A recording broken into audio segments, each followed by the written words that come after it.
Bonjour et bienvenue dans cette vidéo. Aujourd'hui, on va s'intéresser à une fonctionnalité très intéressante qui se trouve dans le bouquet de Google Drive. Il s'agit bien entendu de la fonctionnalité de Google Forms ou le générateur de formulaire de Google.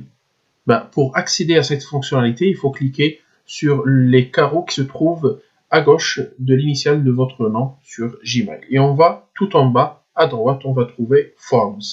C'est mentionné en anglais. Et voilà, c'est la première fenêtre qui apparaît. Alors, pour pouvoir créer un formulaire ou un nouveau questionnaire, il suffit juste de cliquer sur le plus ici.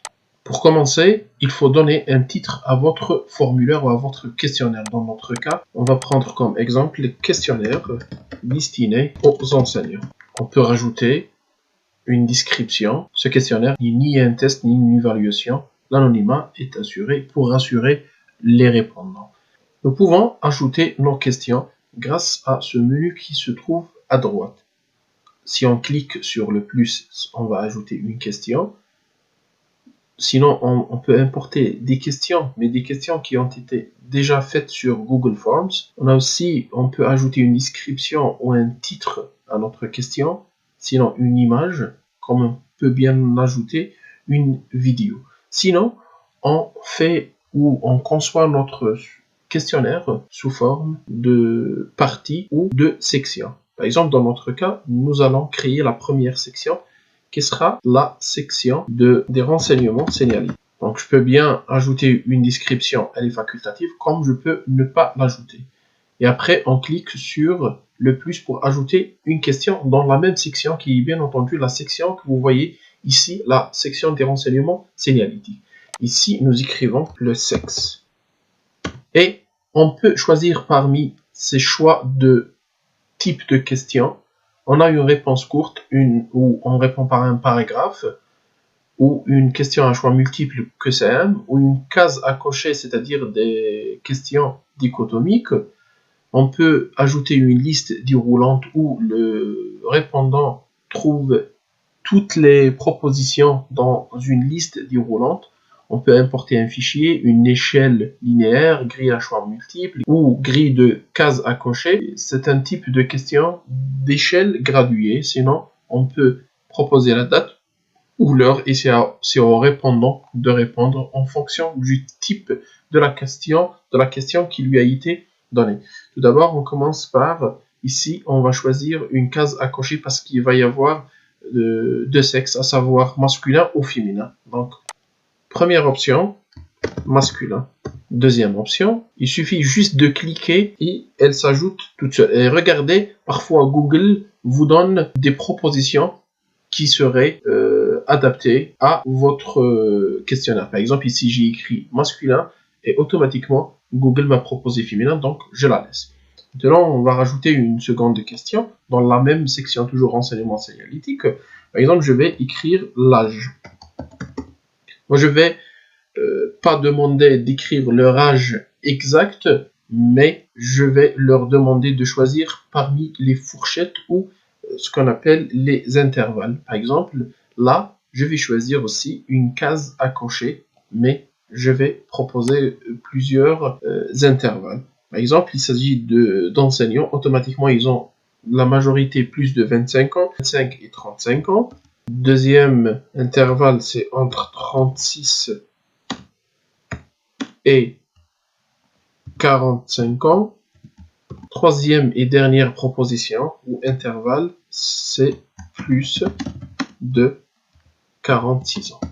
Je peux rajouter une troisième question où je vais leur demander de mentionner l'expérience professionnelle ou l'ancienneté.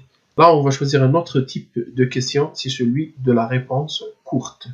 Donc, ils vont répondre par un chiffre. Maintenant, on va rajouter une deuxième section, la première question.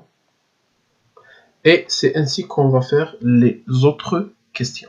On peut dupliquer la même question s'il s'agit du même type de question où on va apporter des modifications. On peut aussi supprimer la question. On peut ajouter une image à la question comme on l'a déjà expliqué. Les questions qui sont obligatoires apparaissent avec le signe d'astérisque en haut. Pour ce qui est des questions facultatives, il n'y a pas ce signe d'astérisque devant les questions. On ne trouve pas de signe d'astérisque devant ces questions. Une fois notre formulaire ou notre questionnaire prêt, corrigé, on va pouvoir le visualiser avant de l'envoyer. Regardez, on va en haut, là où il y a cet œil, et on clique sur l'aperçu. Et notre questionnaire va apparaître de la sorte. Questionnaire destiné aux enseignants.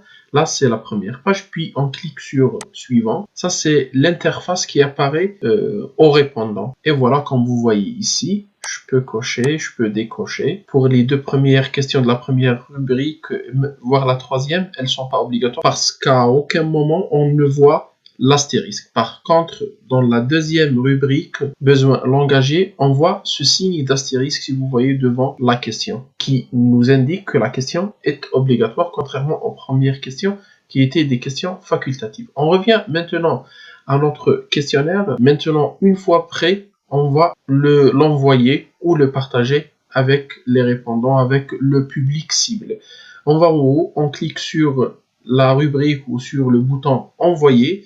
Donc là, vous avez trois possibilités. Soit vous l'envoyez via un email et avec l'objet qui est déjà prédéfini, inclure le formulaire dans l'email. On peut ajouter des collaborateurs ici, c'est-à-dire ajouter leurs emails. Ici, on va pouvoir le partager avec un lien, si vous voyez ici. Alors, même ce lien, on peut bien le raccourcir s'il est un peu lent. On va cocher cette rubrique-là, raccourcir l'URL, pour que la longueur de l'URL ne soit pas aussi longue que la première. Maintenant, on peut bien l'envoyer. Alors, on passe maintenant aux paramètres. Pour ce qui est des paramètres, on peut bien convertir en questionnaire. Les réponses, alors, gérer la façon dont les réponses sont collectées et protégées. Ici, on va pouvoir collecter les emails des répondants, autoriser la modification des réponses ou non. On peut exiger ou limiter la réponse, par exemple, un seul répondant ou un seul email.